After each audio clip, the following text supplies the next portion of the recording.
All right, show the door court. All right, so thank you, Andrew. Again, we are on week 69 of the Indigenous Global Unity Summit. We have our guest, Samuel Waswa from UnityNet Uganda, who has just attempted to provide us with a presentation about his peace organization and what they are doing in his community in Uganda. We'll hopefully have Samuel be able to provide us with some additional insights into his presentation, which unfortunately we had some audio issues at the beginning of the presentation. We weren't able to hear Samuel speaking, but perhaps he can try again to unmute himself, and perhaps we'll have some questions and answers as well at this time. Also, Lloyd, if you could show your video and any of our attendees, we are streaming live, so we're in a gallery view. Only those with their videos on are actually being shown. So you have that option. It's not a necessity, but you have that option if you so choose. Okay, thank you. So it's hard to know what's going on at the other end of this broadcast. Might be just sounds like a ghost voice coming over the air. Well, the great news is that captioning does, in fact, show on the screen as it's streaming on Facebook.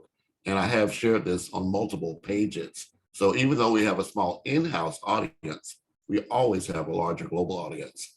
Mm-hmm. Excellent, excellent. So Samuel, did you wish to try to unmute yourself and see if we can have some questions and answers for? I know we had to go through your presentation without your insights into the details.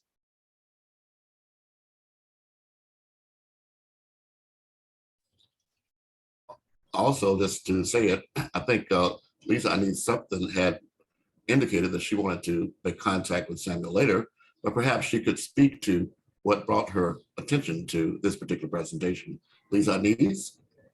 Well, what brought my attention to this, of course, is the difficulties that Nigeria faces. I've often compared what's going on in Nigeria very much to what's happening in India.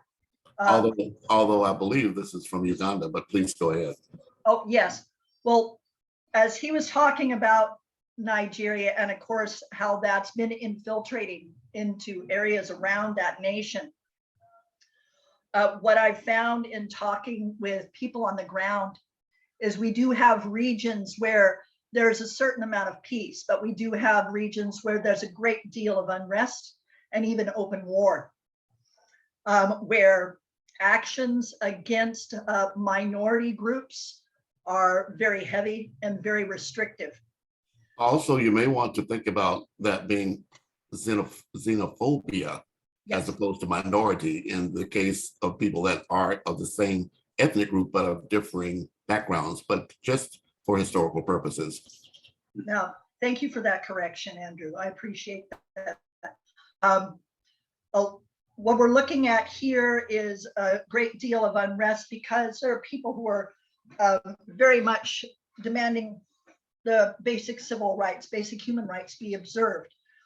In an area where there's been a lot of corruption going on for quite some time, and having that spill over borders into other regions and other nations is one of the things that has caused a great deal of movement of people across borders and a lot of refugee action. What I've been finding is that many of the refugees that I've spoken with have very much embraced the new areas that they're in and seek to work with or even around restriction that other groups have faced historically, and some of the practices that they still have that restrict the motion, specifically of women and people of smaller backgrounds, xenophobia. Through these community partnerships and the business structures that are made from them, this is something that very quickly disappears in the favor of different groups trying to find answers to all these problems that they have in common. So rather than division, you get unification. and attention to specific parts of social area that generally are left behind, such as orphans, widows, people who are elderly, people who are disabled. They all get included in finding the solution because, of course, they have to be part of that. And Samuel, I see that you want my contact information. I'll give that to you in a moment. But these regional restrictions are isolated, are isolated in terms of what is happening and where. And through these efforts and eventual UNESCO partnership, which is our aim, we'll be able to get that assistance in open discussion, both legally and politically, so that we can find solutions at that level. Well, thank you Thank so you. much. I'd like to, if I may briefly share my screen as well, because this began as an introduction about ways that we could actually involve peace in our community. But I do want to let you know that we do have, in fact, tools and resources that are publicly available. And in particular, the New Urban Agenda has created what they call an illustrated edition that is intended to impact not just urban communities, but settlements of all kinds, including refugee communities as well. I'm going to put into the chat the link to the website where there's a course that is available free online that allows individuals anywhere in the world, if they so choose, to be able to utilize these tools in their own local communities in such a way that it begins to empower the people in the community to be the ones to lead the change as they go forward. I believe I can bring it up on my screen. Give me just one moment here. Yes. And the website is in the link. It's called the New Urban Agenda. The New Urban Agenda, adopted at Habitat 3 in Kyoto, Ecuador on 20 October 2016, presents a paradigm shift based on the science of cities and lays out standards and principles for the planning, construction, development, management, and improvement of urban areas. The New Urban Agenda is intended as a resource for different actors in multiple levels of government and for civil society organizations, the private sector, and all who reside in urban spaces of the world. The New Urban Agenda highlights linkages between sustainable urbanization and job creation, livelihood opportunities, and improved quality of life. And it insists upon incorporation of all of these sectors in every urban development or renewal policy and strategy.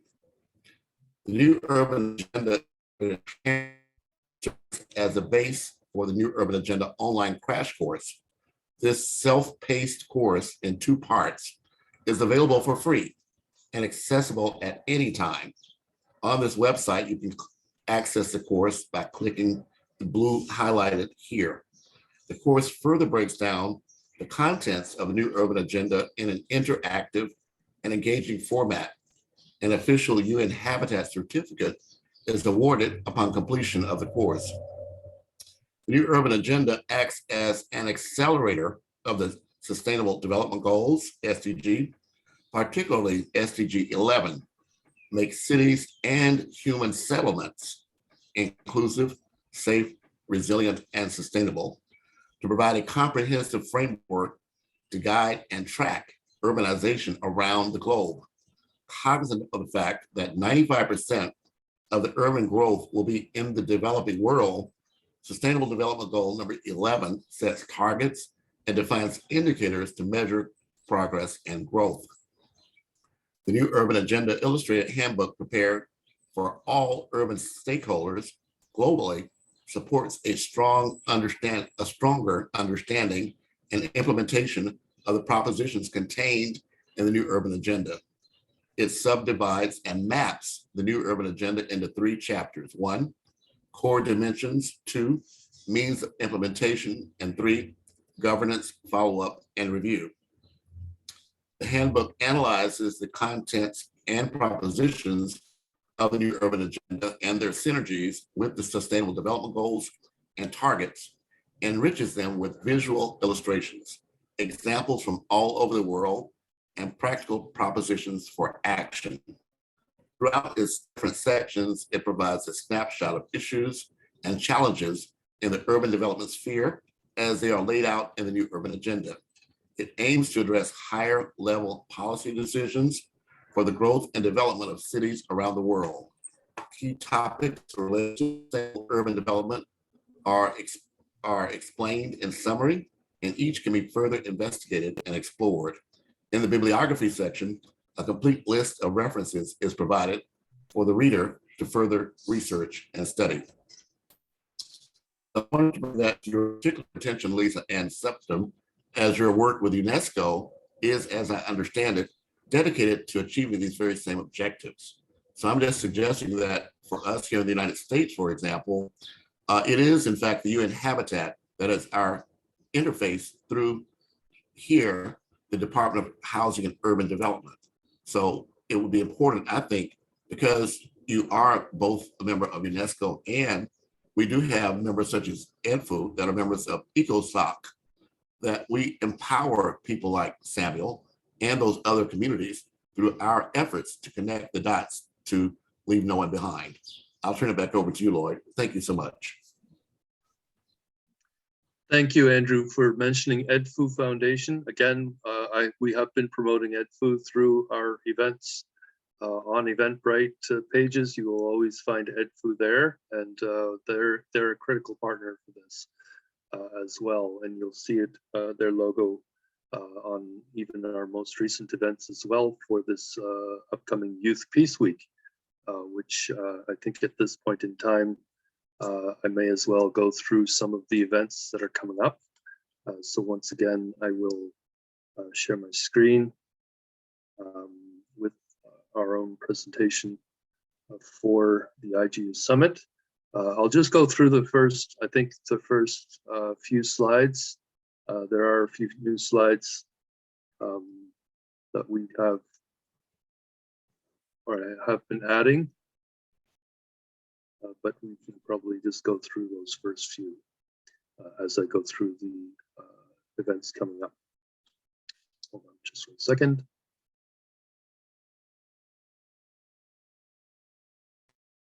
So as this is a busy time of year for events.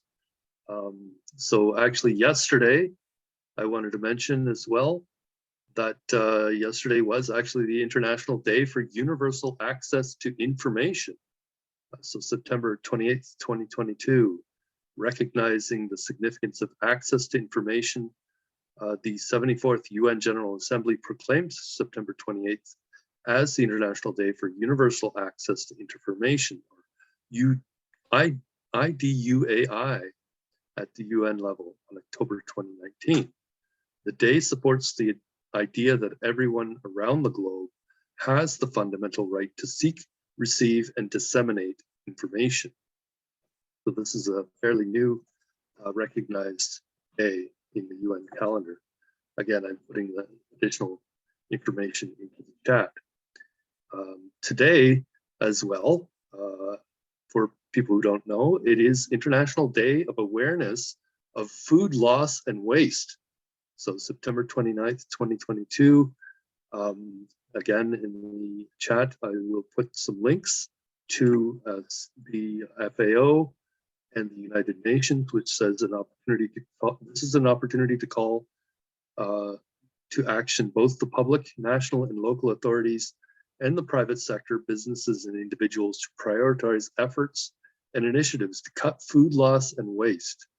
It is a clear call to action for public and private entities from across the food system, the consumers or end consumers to work together to cut food loss and waste. If I apologize, Lloyd, but if I may remind you that no one that's on Facebook can see the chat, although Joseph will be copying and pasting it. But since you have the ability to share your screen, it might be a good idea just to click the link so that people could see that as you go. But that's just a note for future reference. Please go right ahead. Yeah, unfortunately, I actually only found this this morning.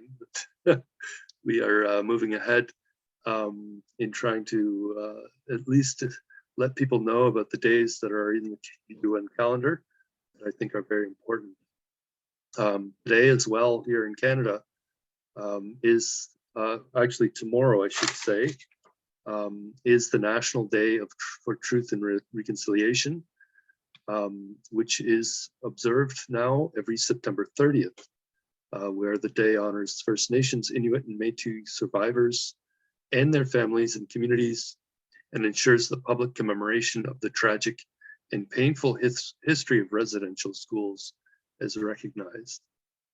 Where the National Day of Truth and Reconciliation is every September 30th, where September 30th, 2021 marked the first International Day, or National Day, I should say, for Truth and Reconciliation in Canada, proposed by the Truth and Reconciliation Council and Commission as one of its 94 calls to action.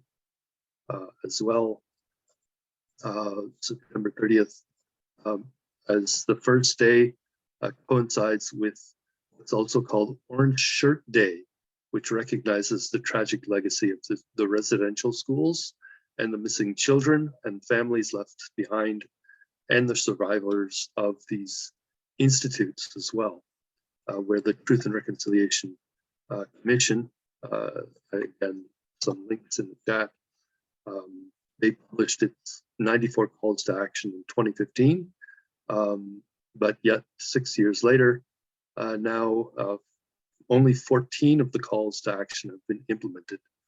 So the creation of the National Day for Truth and Reconciliation was one of those.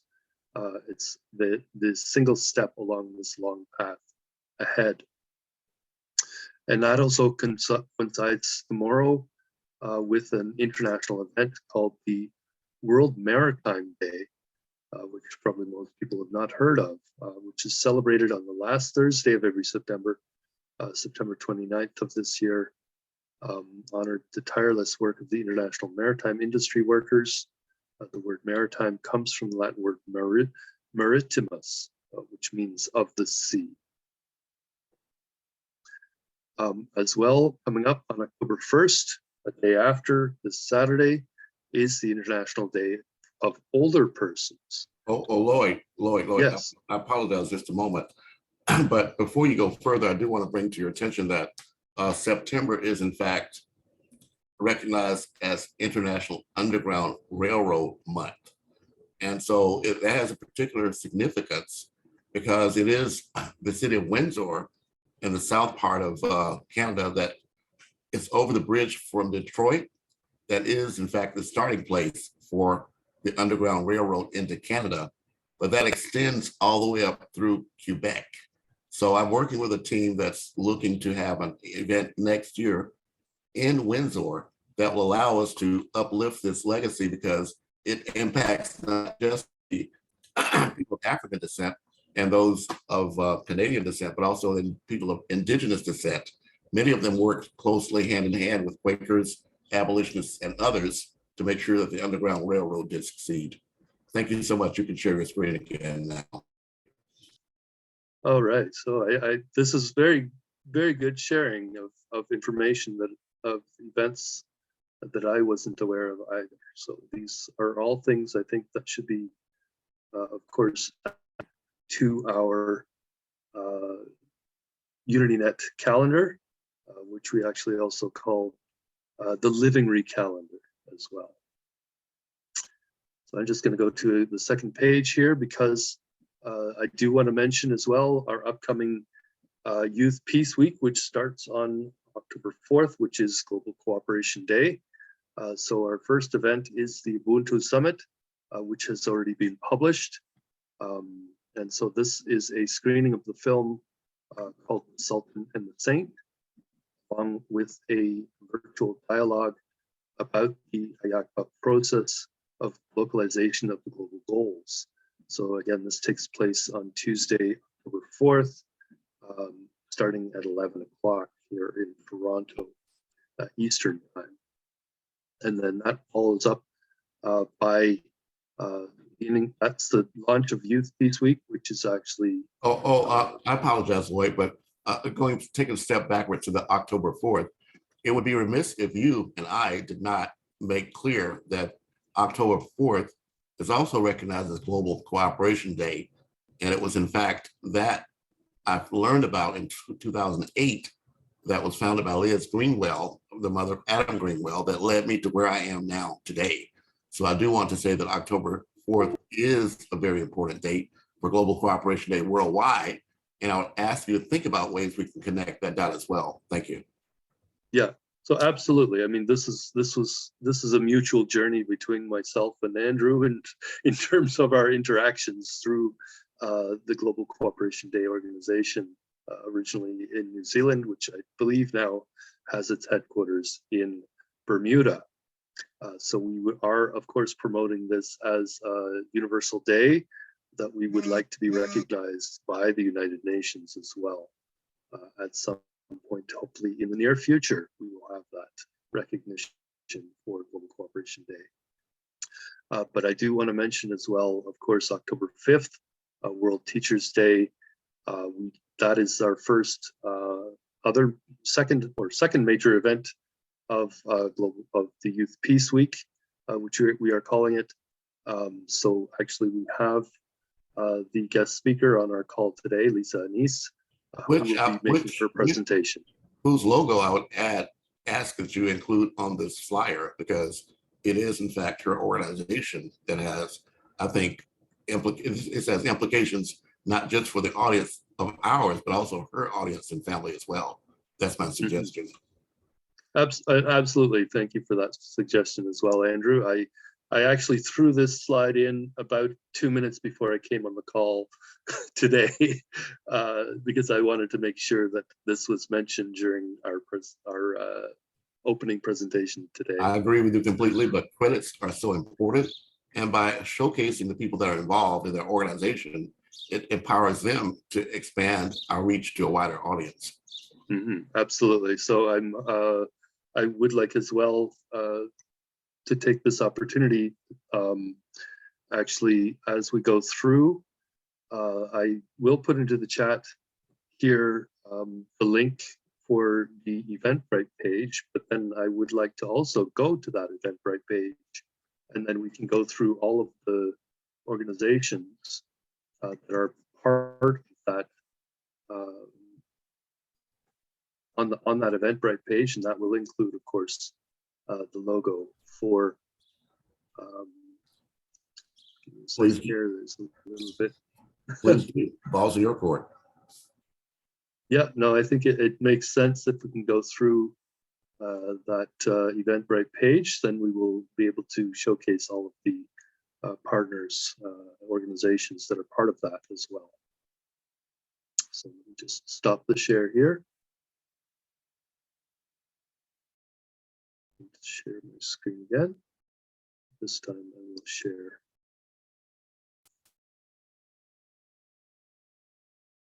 a web page. So with this, let's see if I can do full screen.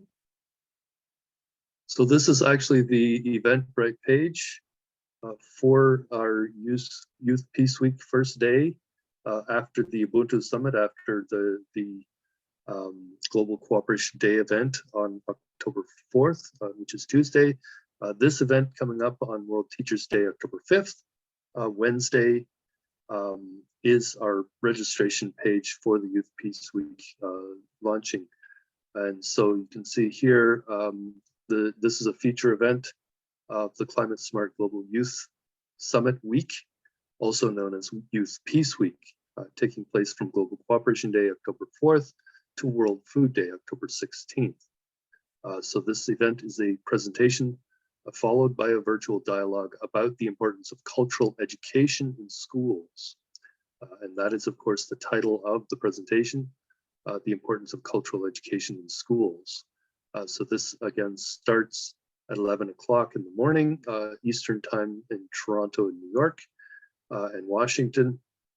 And so this World Teachers Day presentation is being done by Lisa Sutphin from the Dance and Fitness Concepts, which is her organization in California. And again, you can see the link to the UNESCO World Teachers Day here and the description. World Teachers Day, also known as International Teachers Day, was first celebrated in 1962 in India, where the students of the celebrated academician and Vice President and later President of India, Dr. Swarapalli Radhakishan, and on his birthday, and commemorated the 5th of September as Teachers' Day in his honor. So World Teachers' Day is held annually on 5th of October to celebrate all teachers around the globe. Commemorates the anniversary of the adoption of the 1966 ILO UNESCO recommendation concerning the status of teachers, which sets benchmarks regarding the rights and responsibilities of teachers and standards for their initial preparation and further education, recruitment, employment, and teaching and learning conditions. The theme for World Teachers' Day 2022 is the transformation of education begins with teachers. So celebrations will address the commitments and calls for action made at the Transforming Education Summit that took place in September 2022, and it will analyze the implications they have for teachers and teaching.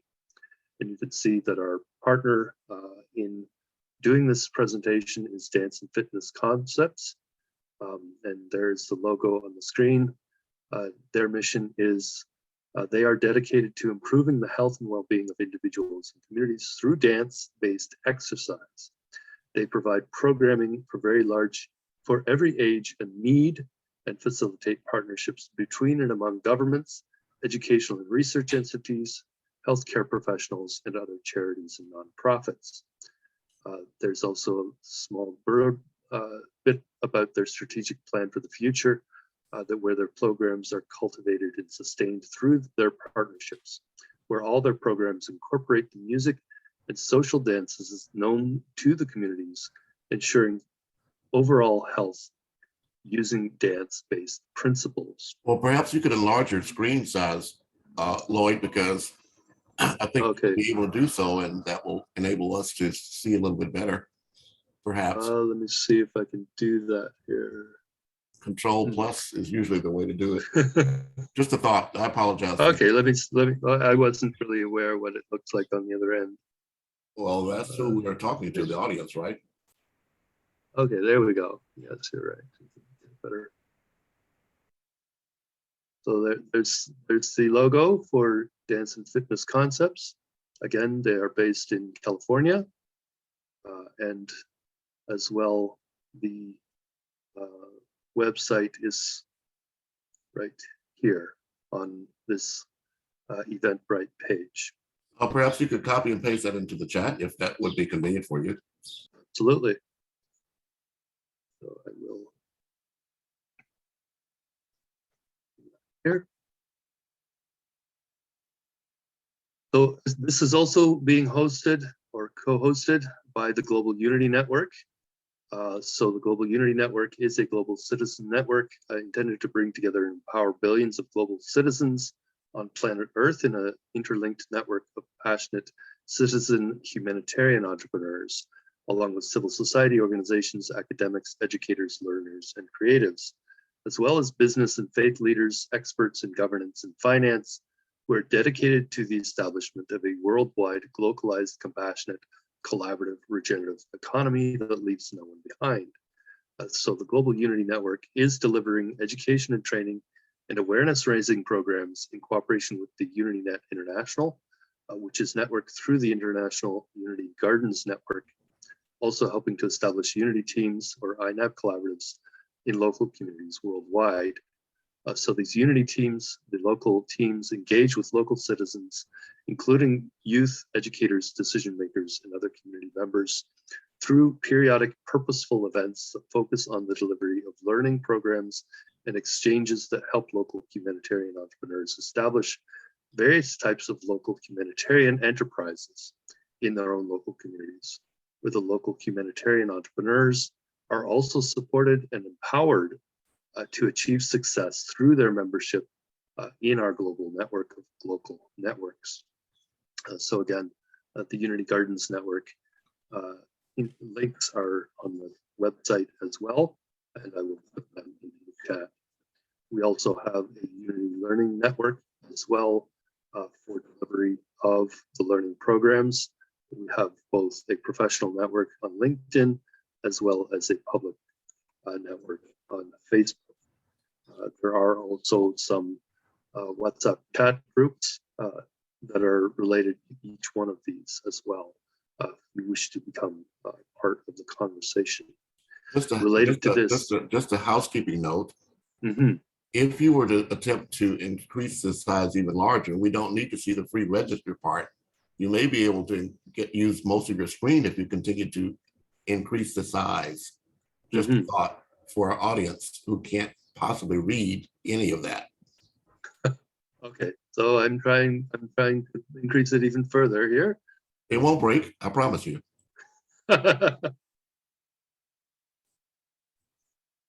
Hopefully it won't look too dirty as the links start to spread across different lines. No worries. I think. Anyway, so there is a related organization to all of this called the Regenerative Living, Learning, and Lifestyle Network. There is a Facebook group for this group discussion as well. The public can join. You're going to copy that and put it in the chat as well or not? Yes, I have already, yes. Thank you. So I want to reference as well the process of creating these local community partnerships is being utilizing what we call the AHIABGA Matrix partnership template, now which is shown on the screen. Yeah, now you can reduce it a little so we can see it all of it. The lettering will still be large enough to see it that size. Thank you. Okay, so hopefully we can now see all of this. So the AHIABGA Matrix partnership includes 7 partners: Orange economy, governance, business, academic, interfaith, civil society, and finance. This is also symbolic of the 7 directions: north, south, east, west, above, below, and within. So this is taken from Indigenous wisdom, where we are utilizing as well an 8th partnership as we move forward. And that 8th partnership, not shown on this particular diagram, but is symbolized actually in the UnityNet International logo, which shows a heart in the middle of that symbol of the 7 directions. And so the symbol of 7 directions, including a heart, is also the heart of our partnerships with the Indigenous communities. Well, just another housekeeping note, Lloyd, you have the graphic ability to actually insert the small heart in the previous graphic, but that's just a thought. Go right ahead. I apologize. Well, absolutely. And this is probably what we will do in the future as we understand these partnerships moving forward. It will be done at some point, but you can see it actually in the UnityNet International logo here. So UnityNet International is what we call a humanitarian enterprise, global sustainable and regenerative development corporation, supporting and promoting the local delivery of open source, regenerative, climate smart infrastructure set up as we call life learning gardens, also known as Unity Gardens. So we're leveraging a process of localizing the delivery and achievement of the global goals, starting with the Sustainable Development Goals, which we are, of course, now in that period between 2015 and 2030. So we're offering services that allow other companies to partner with us to make money doing what they do best while supporting the achievement of the global goals. We're also leading the conversation and establishing what we call a virtual collaborative network that uses the latest tools of the 4th Industrial Revolution that helps to support the global transition to a globalized, productive, compassionate, collaborative, regenerative economy that leaves no one behind. So we are managing a global Unity network of localized INAB collaboratives. So these are interfaith, neighborhood, academic, and business collaboratives that we utilize that AHIABGA Matrix partnership to build in the local communities to create these partnerships at the local level that can also be done regionally, nationally, and globally within these communities.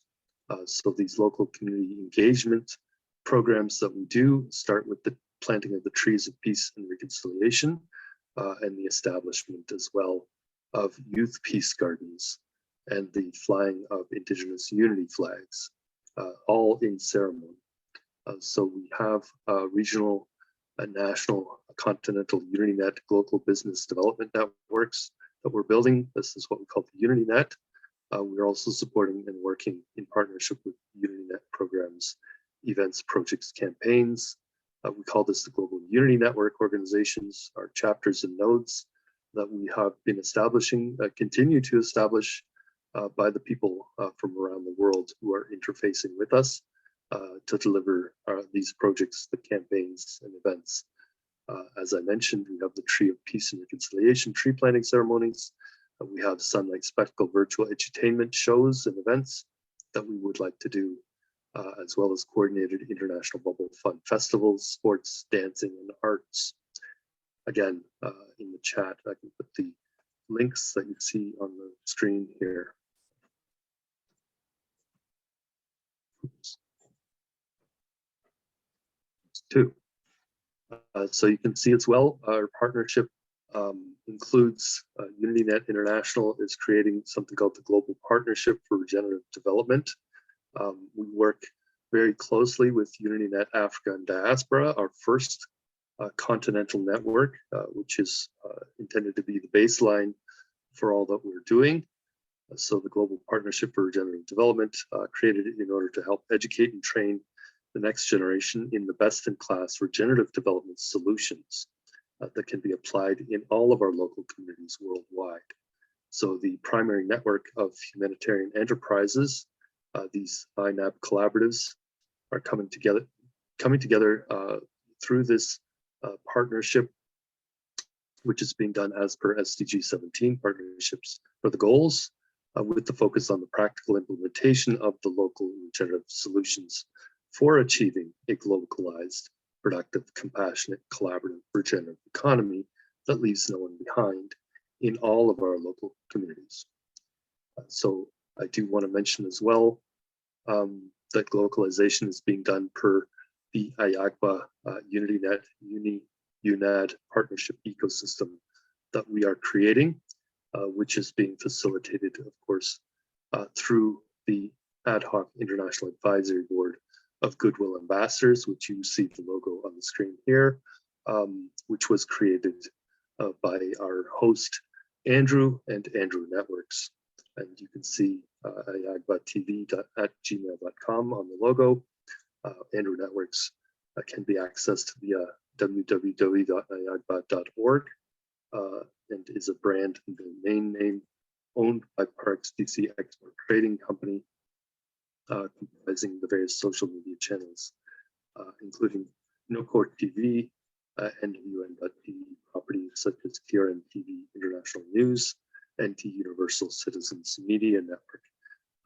So conversations with Andrew Williams Jr., the ADA Action Team, and the Encounter think tank group are all part of AHIABGA-TV, where the ad hoc International Advisory Board of Goodwill Ambassadors and Activists, you can see the link on the page here as well, is seeking to empower our communities to engage with royal, Indigenous, and tribal leadership, as well as helping local communities establish interfaith neighborhood academic and business collaboratives, these INABCs or INAB collaboratives that come together and pledge to support all of the local humanitarian entrepreneurs who are globalizing the global goals, starting with the SDGs, the Sustainable Development Goals, while also seeking ways to leave no one behind.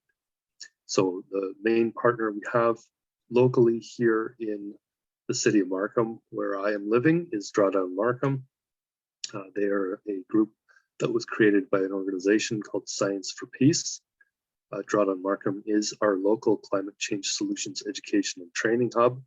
Again, you can see our Facebook meetup links in the chat.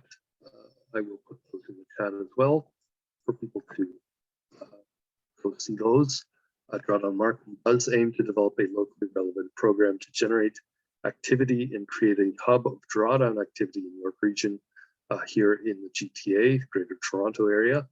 We intend on developing partnerships with people, organizations, companies local governments who are committed to actions that will achieve drawdown, where drawdown was the book written by Paul Hawken a few years back, with 80 to 100 solutions to helping to reverse climate change.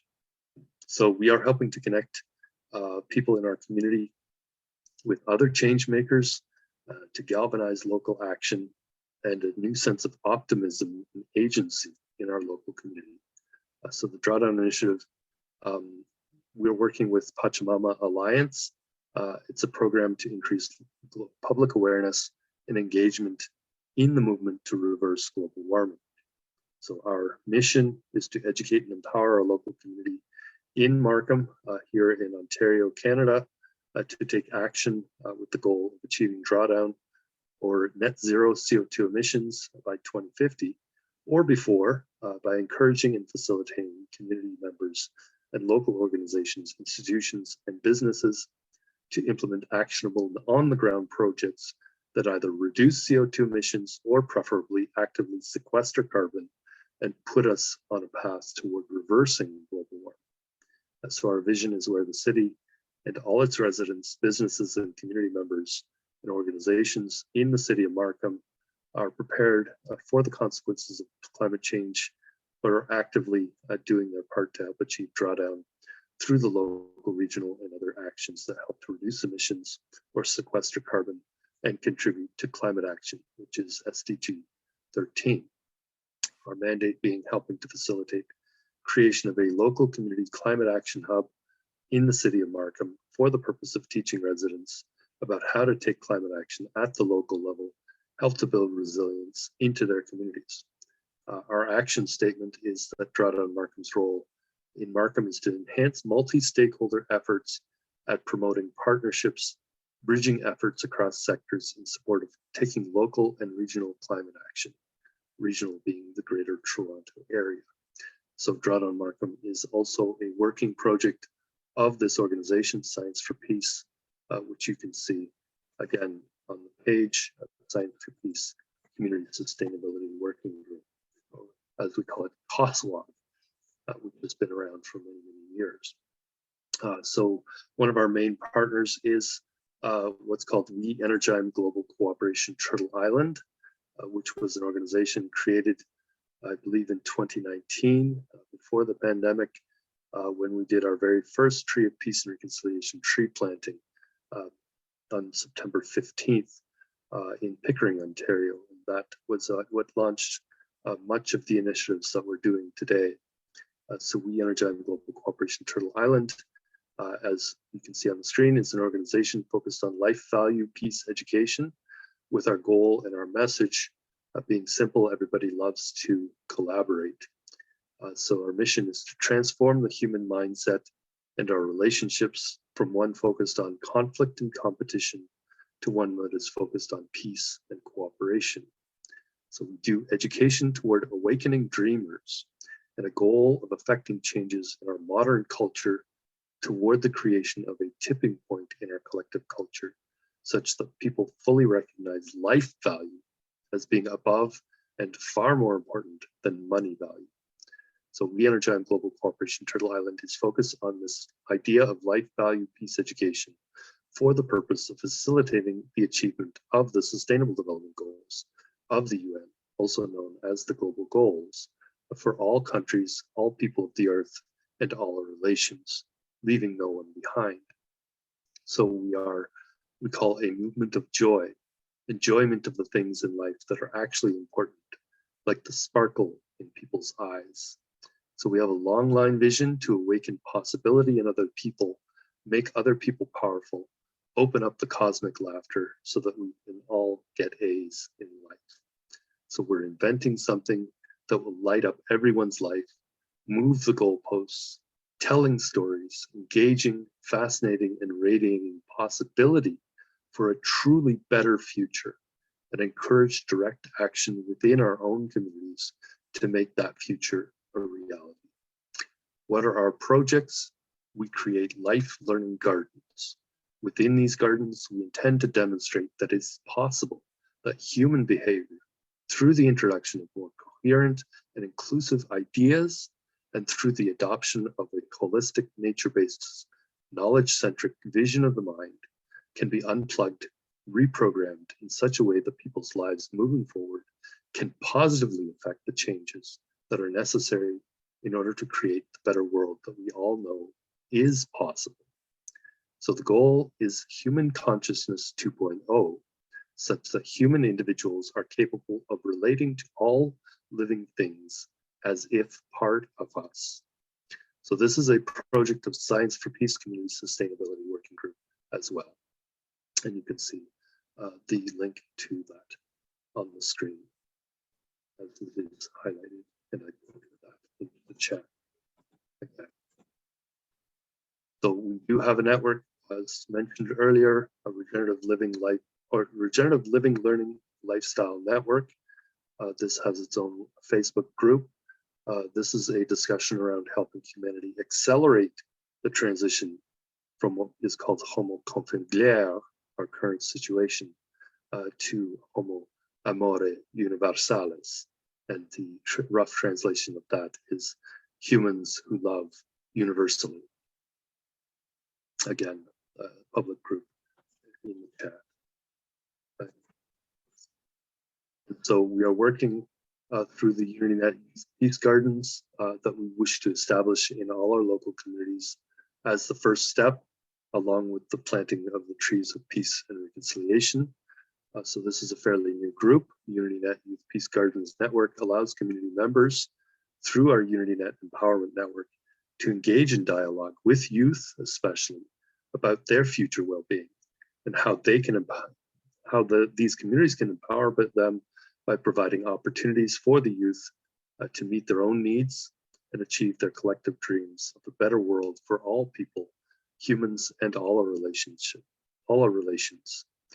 So the UnityNet Youth Peace Garden spaces are intended to have trees of peace and reconciliation planted in them, along with an Indigenous unity flag and a peace pole erected in a conspicuous location with high foot traffic within or next to the garden.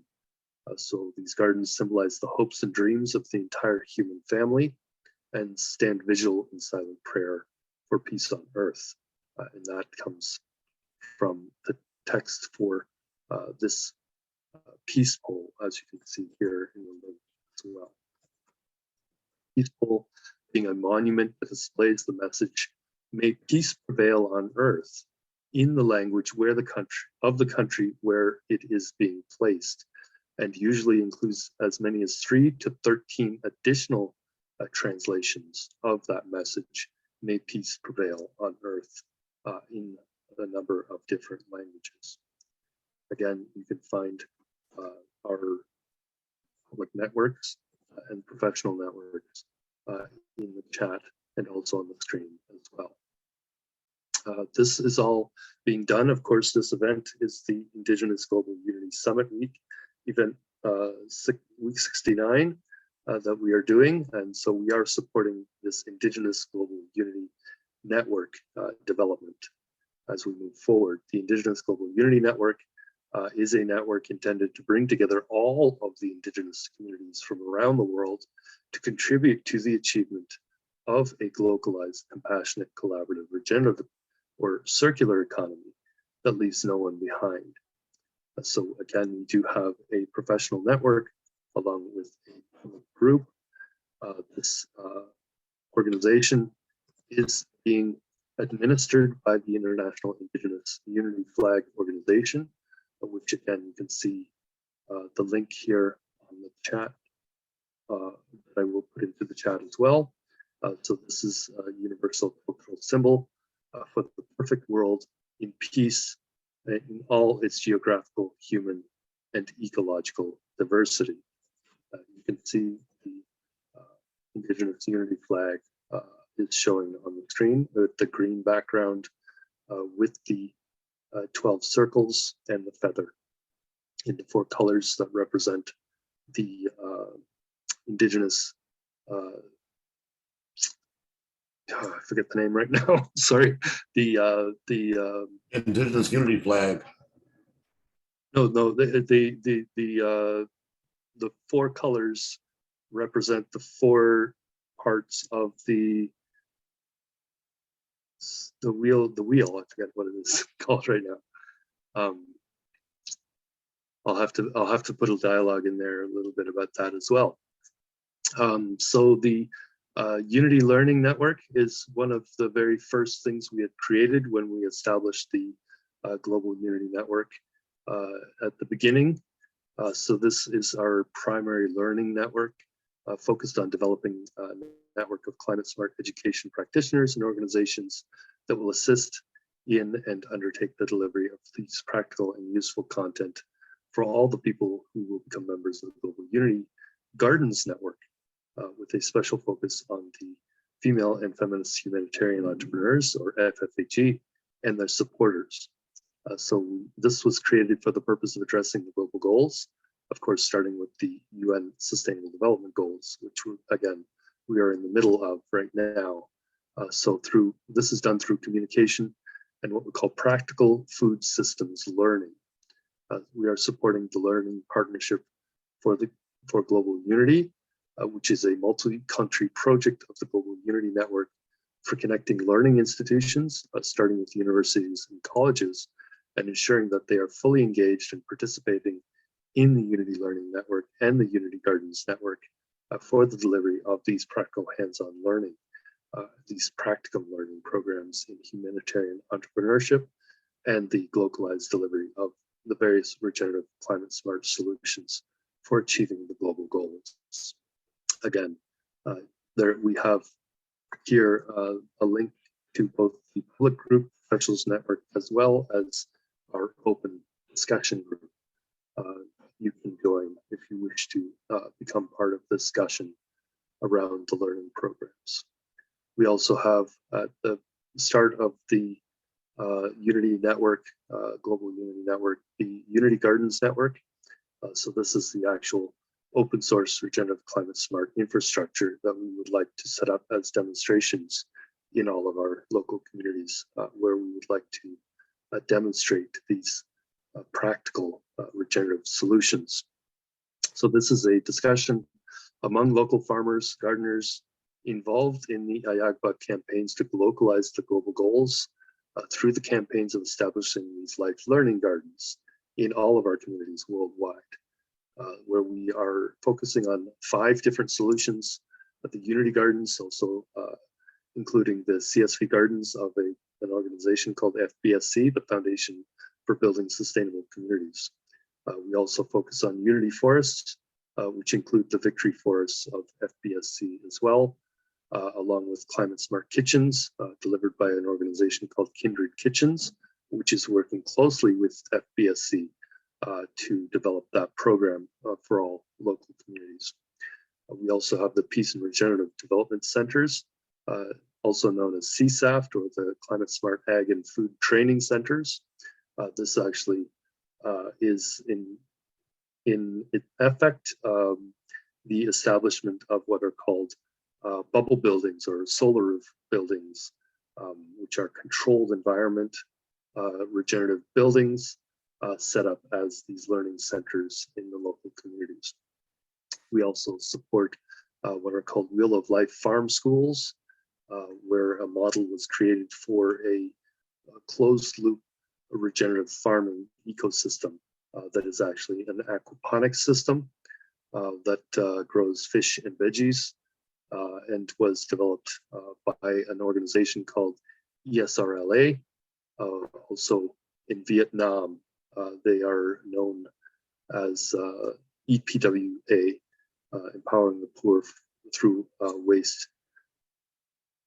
So the Unity Gardens are digital gardens connected to schools, also to digital banking services, also helping to create digitally enabled communities that ensure digital democratization of all parts of the world, including rural communities, through the delivery of face-to-face hands-on interactions and digital literacy education through practicum experiences that help to enable humanitarian entrepreneurs in all parts of the world to enter the global marketplace.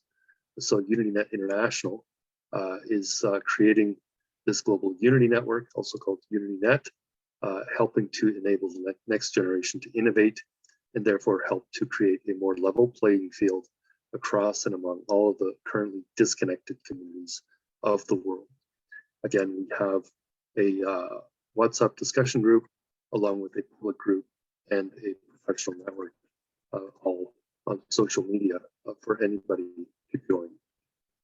This is connected to a children and youth network, which you can see the two logos, the Unity Learning Network and the Unity Gardens Network, which are being bridged through the Global Unity Business Group, also now known as UnityNet International.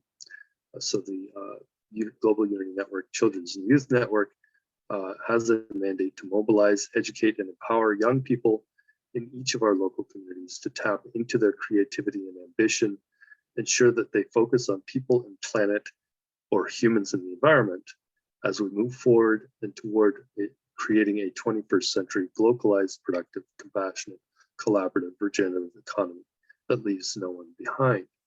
So we wish to include children and youth representatives from all local schools at all levels, as well as educators who understand the importance of life value, peace education, and leaving no one behind. So again, we have an open discussion group. We have a professional network as well. And we will be as well creating a public network as we move forward. So the Professionals Network of Humanitarian Educators, who are the ones delivering these life value peace education in their local communities, is done through the lens of what's called a to optimum intercultural collaboration. So again, there's more information about that, but the concept is intended for professional educators, parents, and passionate community members who wish to support the mental, emotional, physical health and well-being of children and youth, and want to more fully engage the next generation of young people in order to ensure that they have the resilience, the passion, and the humanitarian entrepreneurship skills that are necessary for them to work collaboratively with others in order to cooperatively and successfully implement the regenerative solutions to achieving these global goals in their own local communities through processes of development and community engagement that ensures that they're thinking globally while acting locally as they implement the goals. This we call localizing, in ways that also ensure that they leave no one behind. So we connected to that is the UnityNet Interns Network. Again, this is fairly new. This is a node of the UnityNet for identifying, establishing, and creating internship opportunities, especially for young people in support of the SOS Fellowship, the AHIABGA, and the Global Unity Network.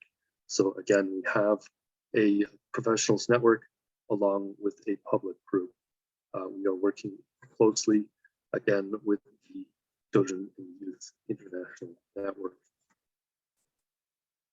So we also have, through our partnership through the UNAD, the UnityNet Africa and Diaspora, especially in South Africa, the Global Sister Schools Program, which is an action working group for connecting these educators and learners through a culturally responsive approach to learning from a locally determined and globally informed perspective.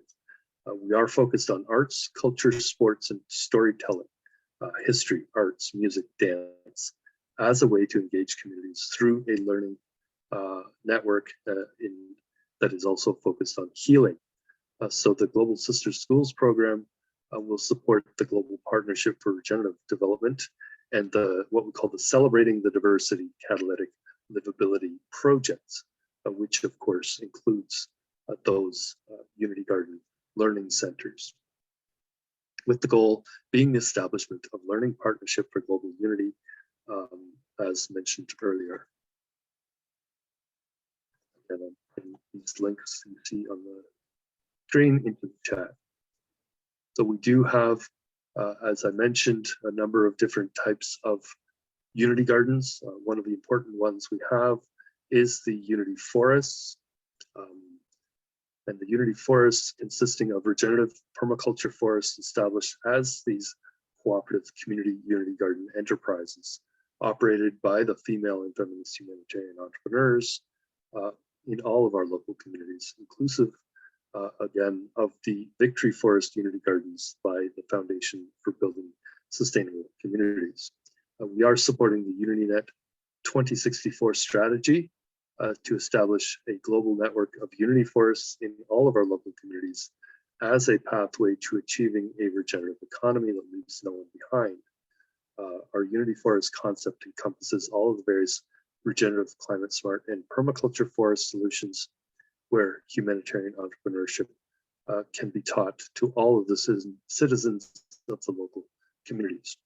Again, we have a public network, a professional network, as well as a discussion group on WhatsApp.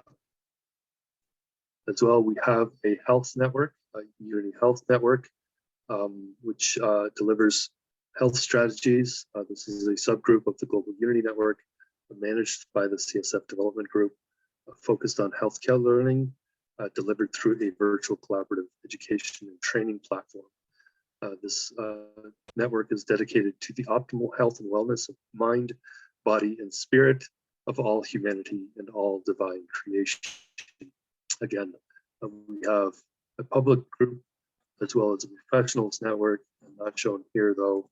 We do also have a WhatsApp discussion group associated with each of these. We also have a medical network, which again is fairly new, but the medical network is part of the Unity Health Network, but we are focused on creating health clinics in each of the Unity Gardens and training local village health teams holistically. So the network is being developed through the Global Sister Schools program with the support of the members of the Global Partnership for Regenerative Development, who aim to leave no one behind as we create the UnityNet celebrating the diversity catalytic livability projects, especially in the marginalized and food insecure communities around the world. Related to this is a UnityNet Nurses Network.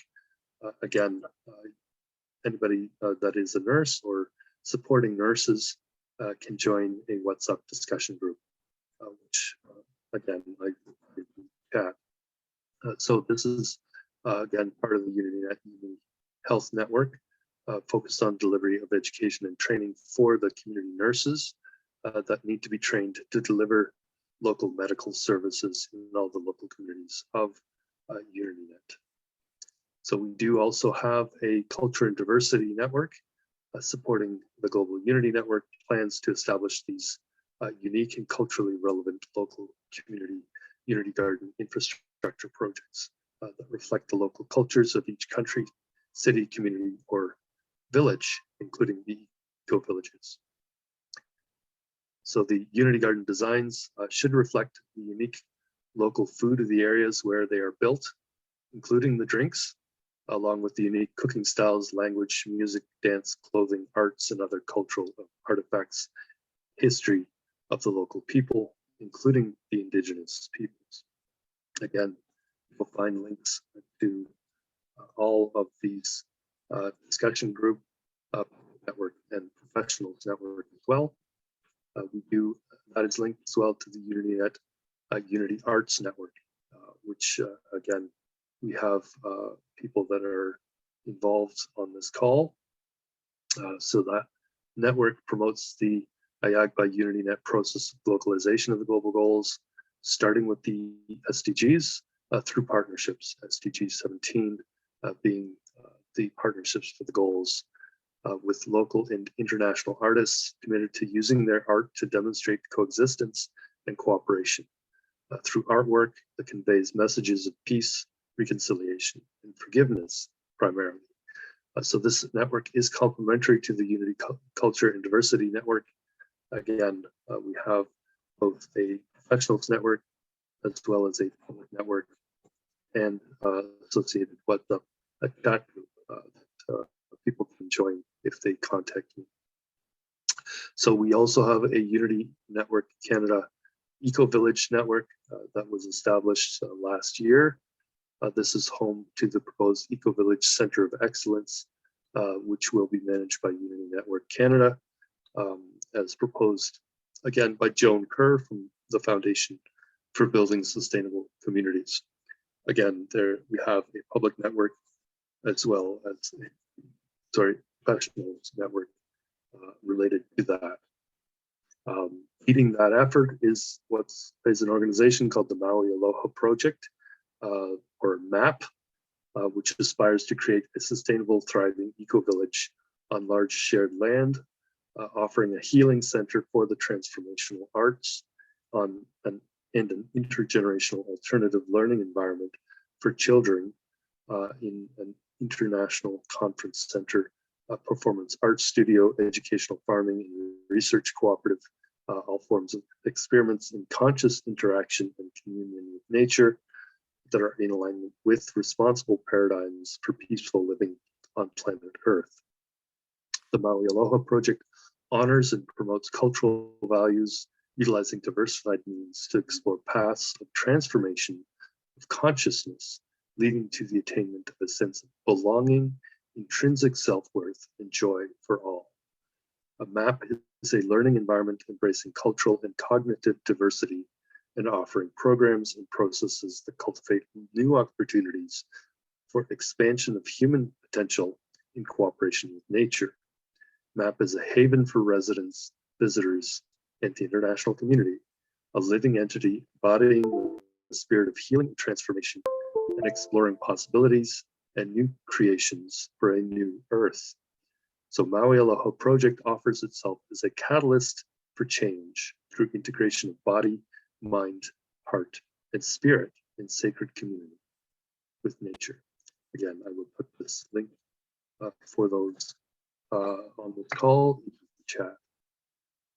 We also have a Unity Biodiversity Network, since we are attempting to regenerate our planet, but one community at a time.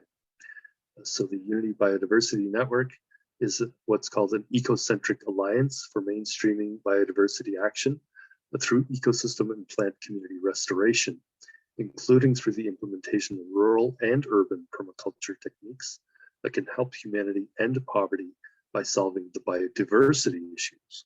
This is connected to the Unity Eco Village Network, the Eco Village Centers of Excellence, leveraging the CTP program for twinning these communities around the world for tree planting, and especially for these ecosystem restoration activities. We are supporting the UN Decade on Ecosystem Restoration, which of course we are in year 2, started in 2021 last year, and continues until 2030. Again, we have a discussion group, a public group, and a professionals network, all associated with this node of the Global Unity Network. I do want to mention the Climate Smart Food Program, delivered by the CSF Development Group, with the Climate Smart Food Program, which is being managed by this consulting group, supporting the active deployment of regenerative climate smart agriculture and food production systems. So the Climate Smart Food Consulting Group was created with the intention to support the actions of the Science for Peace Climate Smart Food Working Group, which is an assembly of foodies who wish to support the actions and projects of the UN, the FAO, and others in the delivery of a global sustainable development goals, especially Goal 2, Zero Hunger, and Goal 13, Climate Action, specifically on the implementation of the programs for regenerative climate smart agriculture in all countries on a local, regional, and worldwide basis, as well as any related programs from the private sector, such as those being delivered by the Global Alliance for Climate Smart Agriculture, and that are considered to be truly regenerative, and any organizations that are affiliated with or supporting those similar goals for local, resilient, community-based food production and environmental climate security through living soils, landscapes, and ecosystem restoration. So the Climate Smart Food Strategy, the related program we're building, is all about mobilizing consumers who can choose to put their money where their mouth is, such as the case with organic, but in this case, not just words, but the actions they do in their process, which helps them to understand how they can use their purchasing preferences to build a new regenerative local economy through these process of localization, not just here in Southern Ontario, where this started, but globally.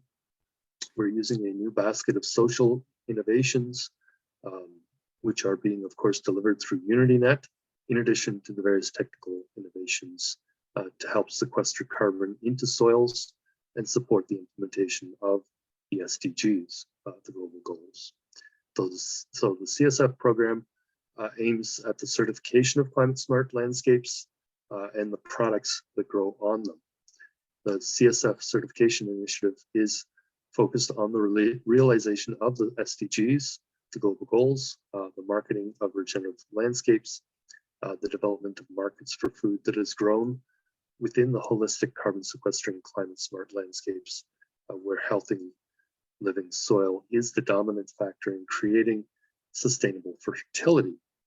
So the Science for Peace COSWAG Climate Smart Food Consulting Group public network is as well shown on the screen, being highlighted here. I am putting that also into the chat. Related to this is the Energyme CSF Development Group, CSFDG, as shown, supporting the Climate Smart Food Consulting Group. So we have a professional network.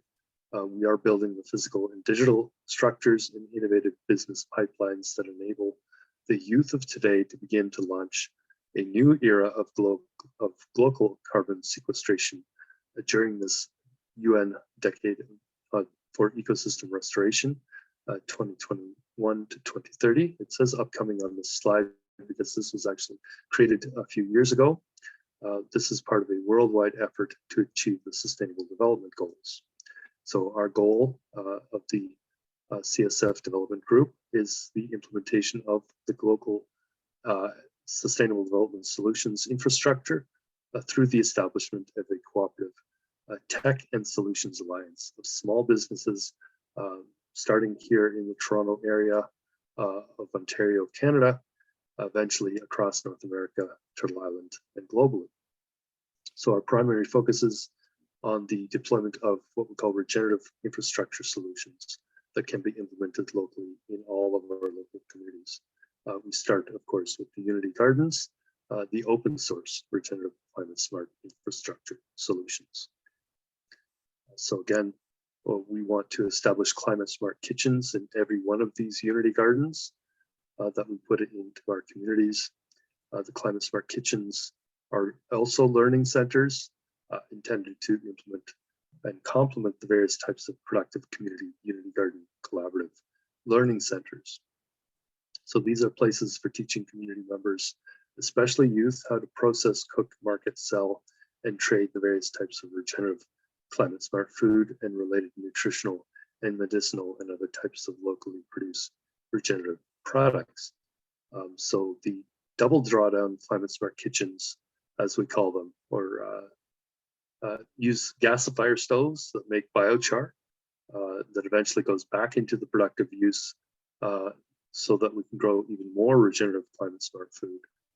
So essentially closed loop systems. The climate smart kitchens complement the creation of these local productive Unity Gardens.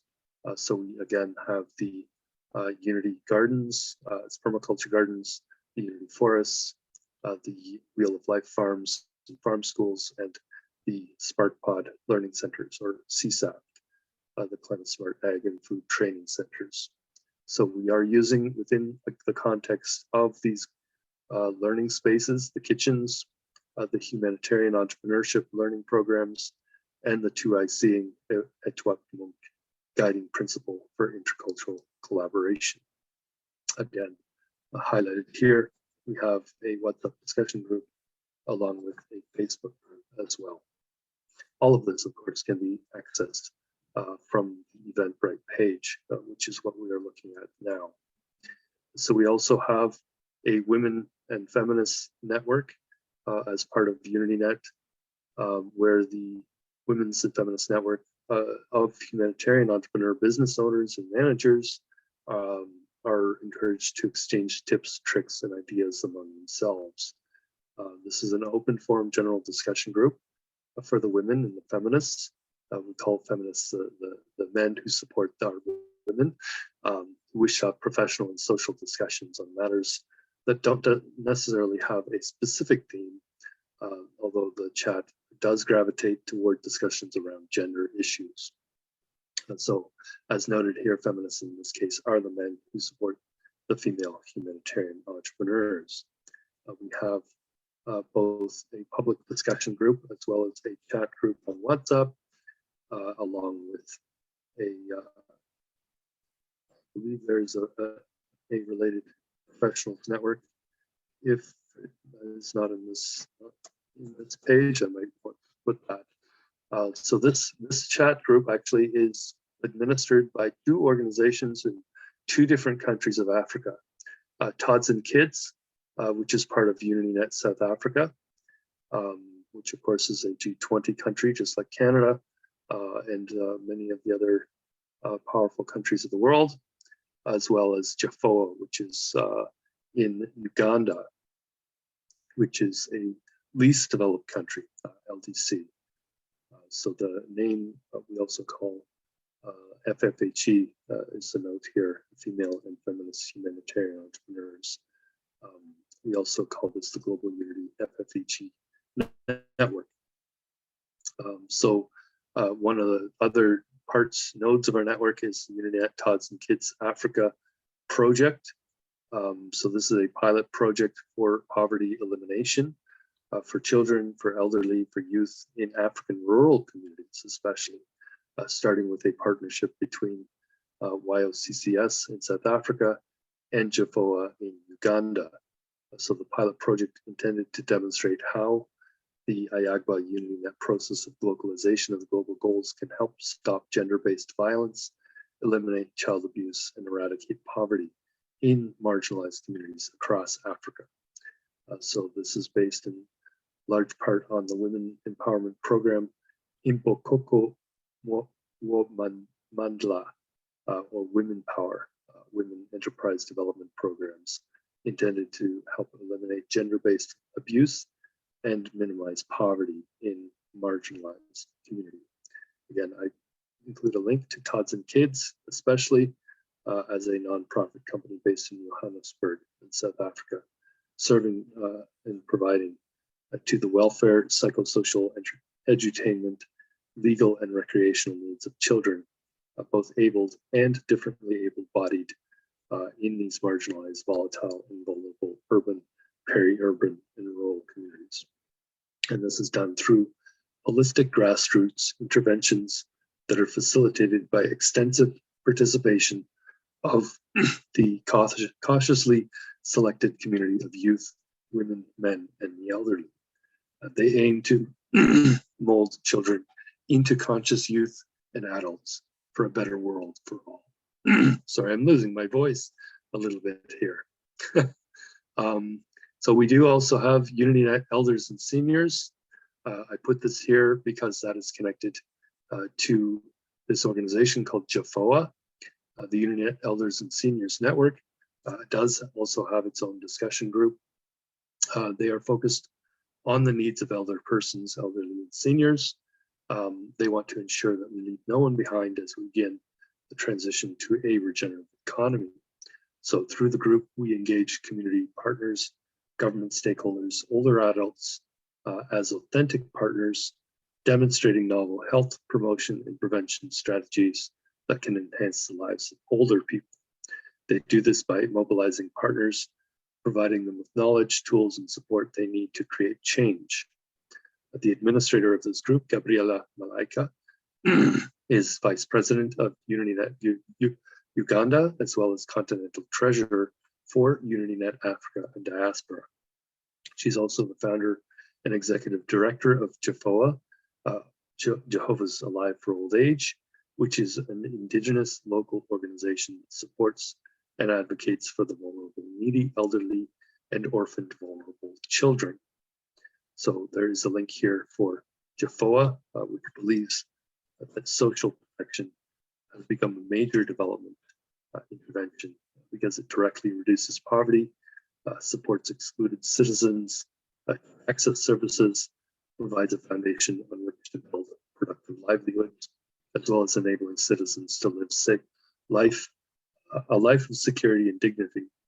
They aim to empower all citizens to participate in and benefit from the social and economic transformation in the country.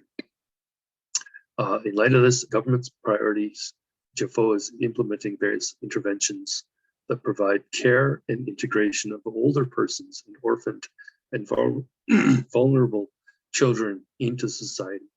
So they believe that they should actively participate in public life as much and for as long as possible, and that they should be able to live on their own for as long as possible with extra help when necessary. The intervention is in line with the Uganda Vision 2030, which underscores the importance of social protection in addressing risks and vulnerabilities, especially for the elderly. So I do want to mention UnityNet Africa and Diaspora as a key part of the network that we are building, also known as UNAD, established originally in order to help coordinate the activities of all the Global Unity Network countries across Africa, intended to be a safe space for cooperative discussion with others in the Global Unity Network as we develop our first continental network for all the people of Africa and for eventual replication across all the other countries worldwide, starting with the least developed countries, communities, and economies.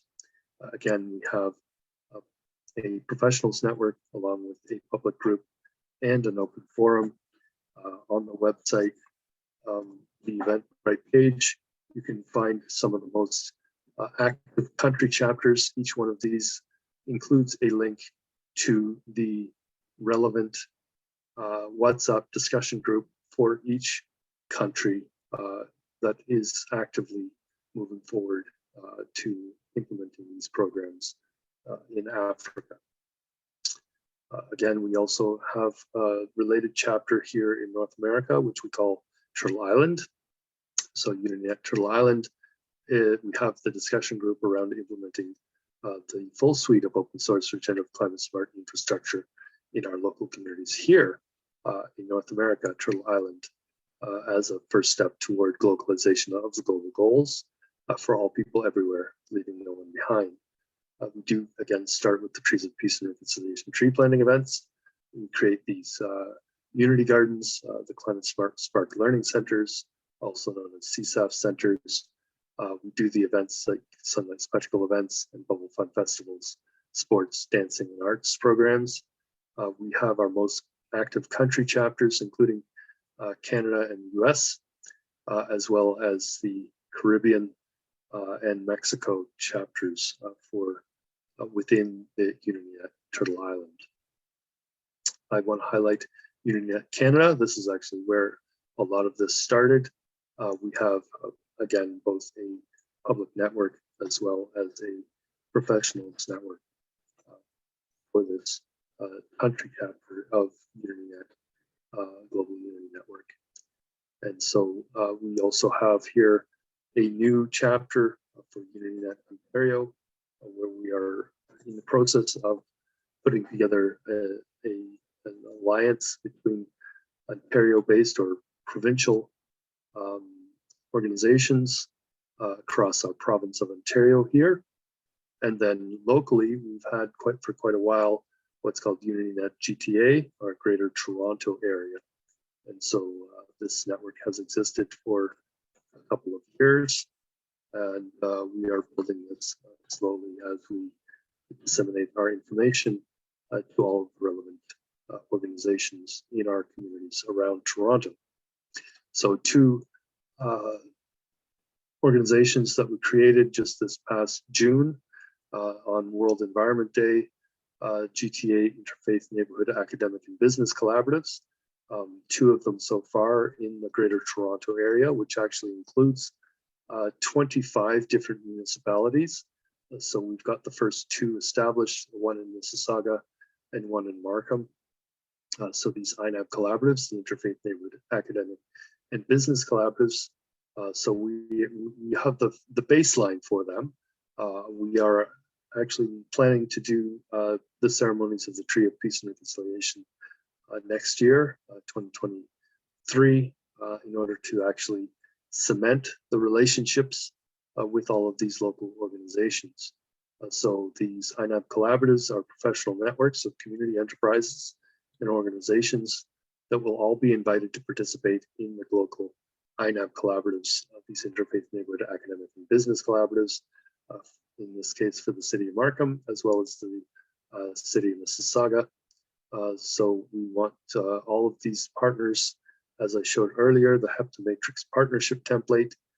So we leverage this template to create these local organizations that are empowerment networks for our female and feminist humanitarian entrepreneurs.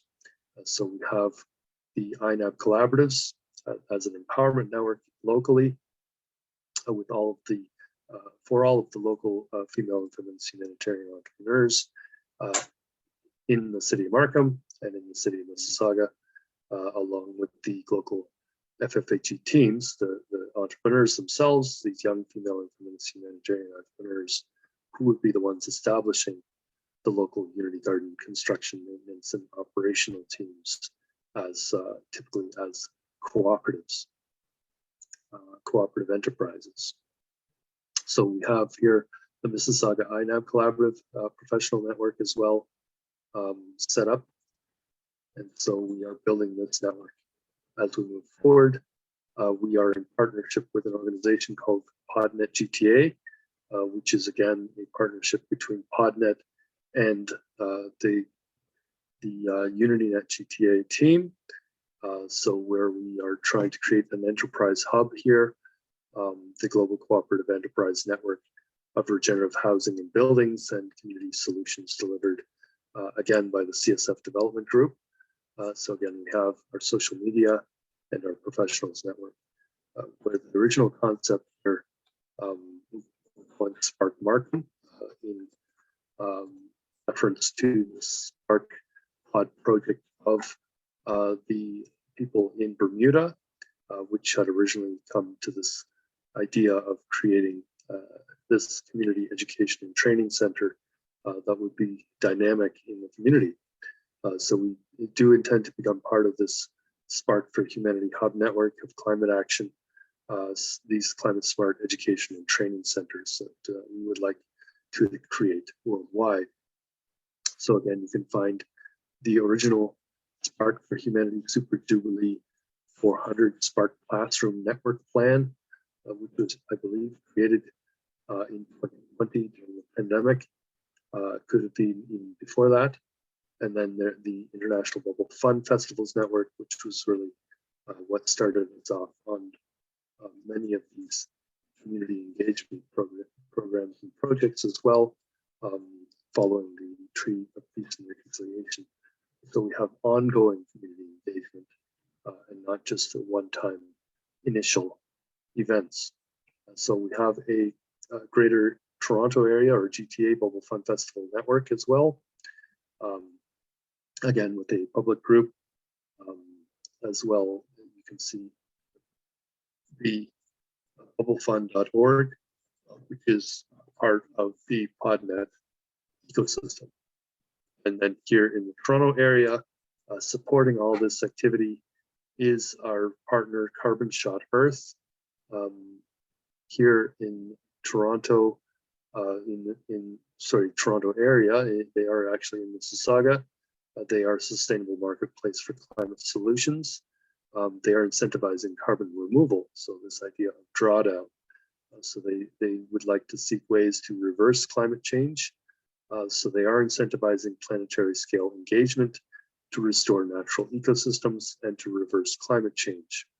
So we are aligning their programs with our programs through their finance systems and ecological systems to remove carbon, more carbon than we produce. So Earth beings, us humans, as well as all our relations can thrive. So they are combining climate change resilience with social and economic co-benefits. Another partner of ours is the 5 Points Youth Foundation. This was the original partner we had with Drada Markham. So the 5 Points Youth Foundation in Los Angeles is a 501(c)(3) nonprofit organization that works to revitalize communities in South Los Angeles that have undergone economic, environmental, and social decline. So this was the basis of our original partnership through Drada Markham. So they are here to change, and we are here as well, here in Markham, to change the world. So the programs emphasize neighborhood empowerment, economic development, social entrepreneurship, civic engagement, utilizing concepts of regenerative design and sustainability to enhance and make positive change in the world around us. The mission being to sustain, cultivate, and empower children, youth, and adults, prioritizing those with the greatest need in an effort to inspire and transform change for a collective better future. So the 5 Points Youth Foundation formed and is constantly growing regenerative relationships with agencies, organizations, groups, and peoples throughout the global community. They preserve cultures, promote education, encourage wealth creation models at the local level to impact our immediate neighbors, our tribes, our villages, our towns, and our cities. Another important partner, the Native American TIO.org, or Cash Community Development, which Caddo Assets Service and Help Cash Community Development is a 501(c) as well. And they are a Native-owned and managed 501(c) in the US. They understand, appreciate the plight that has affected Native Americans in Indian country and the struggles that their people have. They help through a program called Wise Debt Relief, created and designed to address the financial needs of natives through the US, Alaska, and Hawaii. And so they are one of the key partners that we also have. I'm thinking I'm getting a little bit hoarse in the throat here, and I'm not sure how much longer I can continue to talk. But we do have the UnityNet Peace Centers Network as well, which is part of the network. This is a global group of skilled people who are attempting to build these peace centers around the world, which would include, of course, the Unity Garden Learning Centers that would be co-located where we have all 5 Unity Garden solutions that were mentioned in a single location. So we want to engage youth, educators, decision makers, and the humanitarian entrepreneurs to deliver these programs of unity, peace, hope, self-reliance, sovereignty, sustainability, forgiveness, and regeneration in all of our local communities. And I'm going to put this link in the chat. Again, our key diplomacy initiative we have been doing. I mentioned this usually at all of our events on these IGU Summit events. This is a way as well to connect communities virtually, as well connect the local farmers, growers, and entrepreneurs across all of these geographies around the world, and among members of communities that may not otherwise get a chance to talk to each other, get to know each other as people, with the idea being to sit down, have tea, relax, discuss the local solutions to global problems like food security, hunger, climate change, the environment, peace, security, and the well-being of people in our local communities. So through these events, which are hosted by Global Peace Let's Talk, which again, you can see the logo on the screen. That was an organization founded in 2020 as well. Many things seem to have flourished during the pandemic with this belief that the most powerful and meaningful legacy is to unite people globally with the same passion for peace building through harnessing their love of making a positive difference in communities. Again, I'm not going to read the whole thing because, again, my throat is getting a little raspy, but the the Tea Diplomacy Initiative events are also co-hosted by the Global Forum for Sustainable Rural Development here, which has a mission and goal to create a platform to bring and link rural community about rural development research, policy, and practices to one umbrella and advocate for sustainable rural development globally. Again, you'll find some links in the chat if you wish to learn more about this partner of the tea diplomacy initiative. Again, coming back, I mentioned near the beginning of this broadcast the Foo Foundation as a key partner. So Foo is an Indigenous non-governmental organization. They do have consultative status within the United Nations.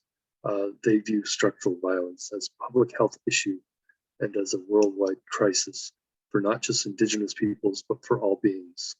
They are dedicated to the public health and progress of the human family, specifically but not exclusively for Black women and children in the most marginalized of all of our communities. They seek to eliminate racism and structural violence through education, advocating for social and economic equality, diversity, inclusion, and sustainability. They're actively trying to create solutions, solve the problems of our communities, and they wish to partner with all of us to fill out. So you can fill out the information on the website of the Foo Foundation, again, which I include in the chat. Another organization that we work closely with, Future Lift Foundation, which is based in South Africa, is a 100% women-led nonprofit making company focusing on business management, skills training, mentorship for women and youth in rural and peri-urban areas in South Africa. They deliver services in partnership with accredited and well-established institutions and businesses in business management training. Delivery is class contact facilitation and assessment, providing continental or continual support for beneficiaries to enable them to manage their lives and businesses with minimal supervision. So we as well, I want to mention near the bottom of our page on Eventbrite, is the UnityNet South Central Asia, which is a continental chapter of the Global Unity Network that is already established, at least in terms of having a discussion about it, along with the UnityNet Africa and Diaspora Continental Network, as well as the UnityNet Turtle Island Continental Network as well. So these are leaders and members of teams in India, Pakistan, Bangladesh, Nepal, Bhutan, Sri Lanka, Maldives, and I say possibly also Afghanistan because we don't yet have a chapter there. If one considers Afghanistan as part of South Central Asia versus another designation as Central Asia, sometimes it's put on these different maps. So you can actually see a reference map to the South Central Asia in this link that I'm highlighting, reference map. So I do want to mention that this is related to an older network that was created again many years ago, the Canada-India Climate Smart Network, that was established under a program of climate smart food, created to accelerate the implementation of the Science for Peace CSF program and the related CTP program, where we delivered partnerships through this collaborative tree planting program. So originally we were partnering with organizations in India and South Asia, in particular in Nepal, the group managed by UnityNet India now and their business team with support from UnityNet International and the local community engagement and action teams across India, South and Central Asia.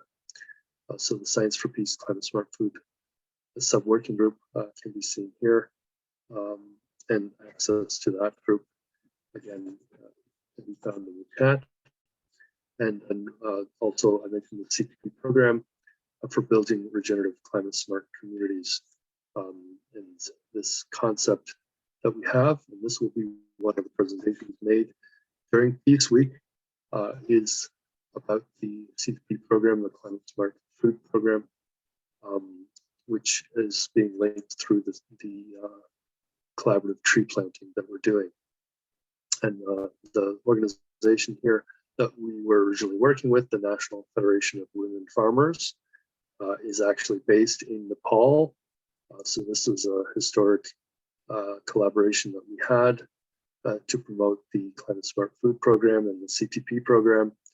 The National Federation of Women Farmers and Appropriate Technology Asia is still something we do promote as we move forward with developing similar networks to the UnityNet African Diaspora, or the UNED group. So this was originally established in Asia, in Nepal, which is of course a mountainous country, as an example of the solutions that can be delivered even in some of the most extreme environments.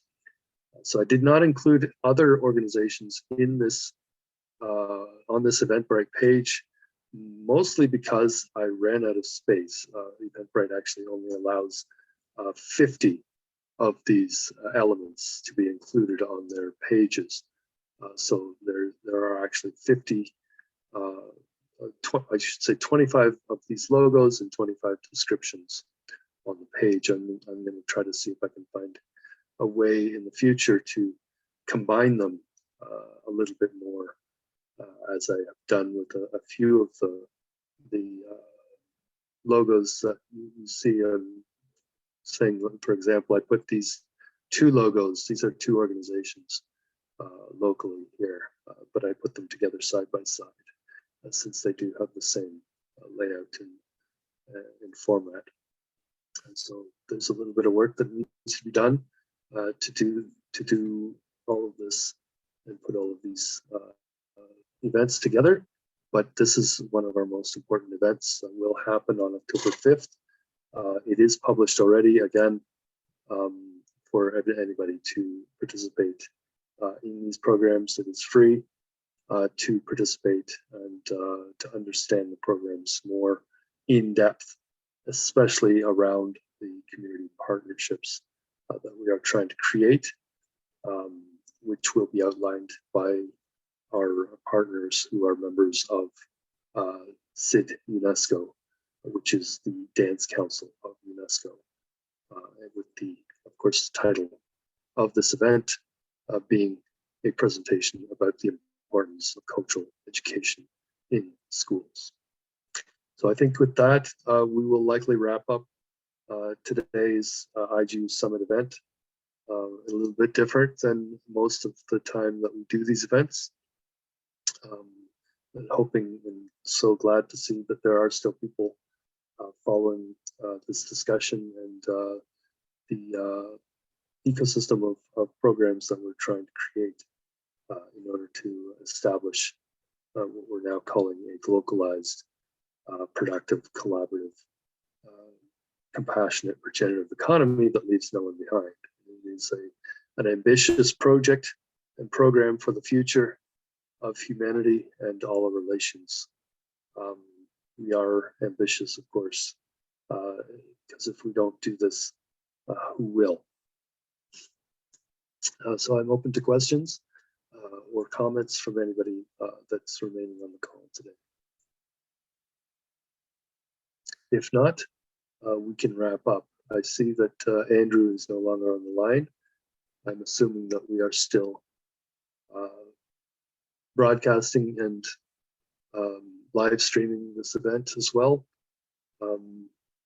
If nobody has any other additional comments, though, I think I will end the call.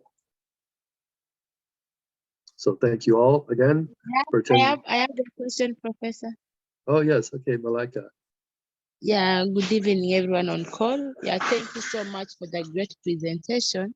But my question was, apart from the online activities that we are going to have, because I've seen each day has an online activity, are we going to have like community activities, like to speak out to what we are sharing online? Like now, this is the peace week. Yeah, absolutely. That is an excellent question, Malika. So part of the program, of course, is to establish what we call youth peace gardens in all our local communities. So the concept being that we actually want these physical spaces to start to be created, even if we cannot build a full Unity Garden Learning Center. We can start in the ceremonies we do, the planting of the trees of peace and reconciliation, to establish at least a youth peace garden. So this is actually something we're trying to do both here in the Greater Toronto area, here in the city of Markham, and as well as in the city of Mississauga to start, but also in Ottawa. So we want to, I actually had a plan to go to Ottawa tomorrow. That's been scuttled because our partners aren't able to do so. But we want our whole team to actually go to Ottawa, which is of course the capital of Canada, which has some sacred spaces, some sacred sites, specifically on some islands in the middle of the Ottawa River. So these sacred sites, they're Indigenous sites that the Indigenous people, this is unceded territory of Indigenous peoples of North America. But what we want to do this year, even though we likely will not be able to plant a tree of peace and reconciliation on those particular islands, we will move forward in discussions in order to do so next year in 2023, next summer, if possible.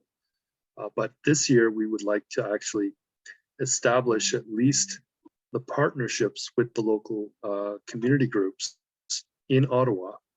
In particular, a group called Free the Falls is actively engaged in conversations with us because we would like to establish, actually they would like to establish a community park, a new designation for a piece of land that is not an official park in the community. So that but it is being used by the community as an active place for communities to come together and play sports and do different family activities. So they want this to be established as People's Park, and that's actually their name they came up with for their community park.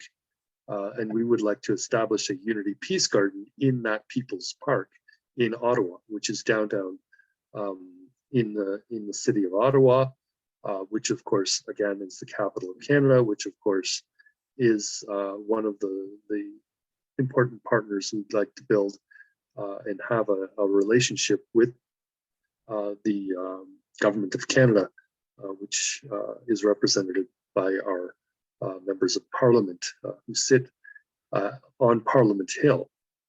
And the reason we really want the Tree of Peace and Reconciliation and the Peace Garden, and ultimately perhaps even a Unity Garden to be established on these islands in the middle of the Ottawa River is because that island is visible from the Parliament buildings on Parliament Hill in Ottawa.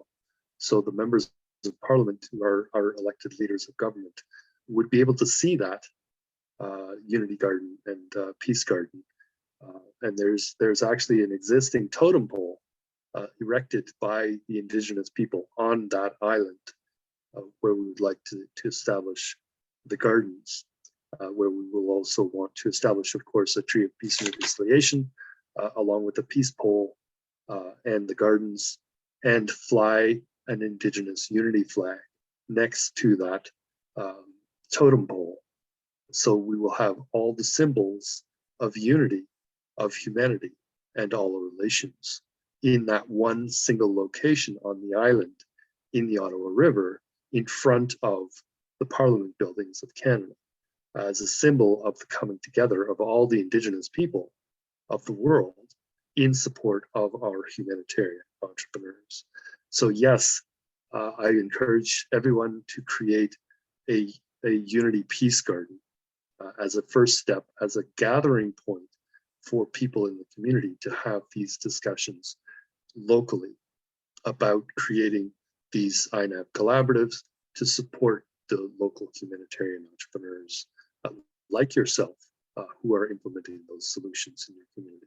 And then we will create not just local partnerships, we'll create regional partnerships, national partnerships, global partnerships through our partnership with the UN Global Compact members and governments and all of these global